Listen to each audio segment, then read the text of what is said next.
Hi, I'm Maddie, and today we're here to talk about the New Balance RC Elite, which is the latest carbon-plated shoe from New Balance.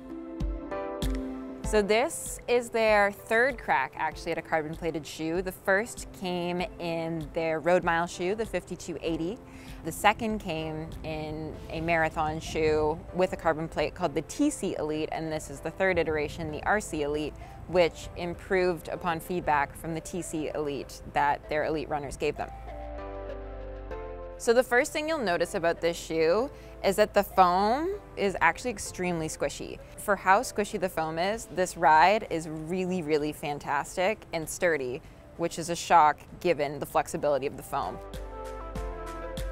The outsole is also another thing that differentiates this shoe. It is easily the most grippy, tacky, carbon-plated shoe I've worn, which is a major complaint from most of the leading plated shoes on the market, just because companies are trying to save on weight, which means they make some compromise in the outsole because the tread is what weighs the most.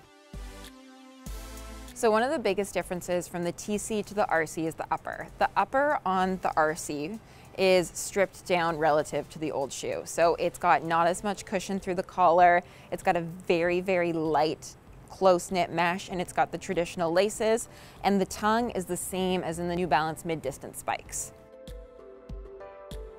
So the midsole is a FuelCell, which is combined with an autoclave foam and a TPU blend. So this is actually what gives the shoe its really soft feel, and then the plate is what gives the shoe its snap. So the carbon plate is also stiffer than the plate that was found in the TC.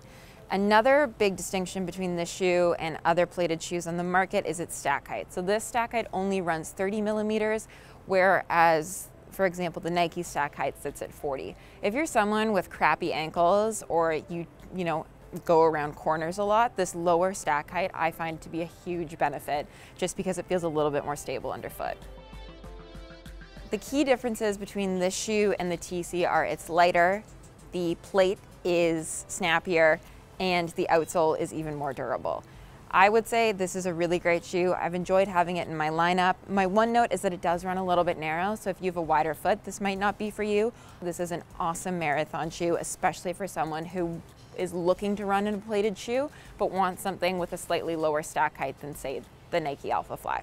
Another person who this shoe would work really well for is the winter runner. If you're someone who plans to do some time trials or virtual races or even in-person races this winter, especially if you're running in Canada, this outsole is going to be a huge asset on roads that are a little bit slick.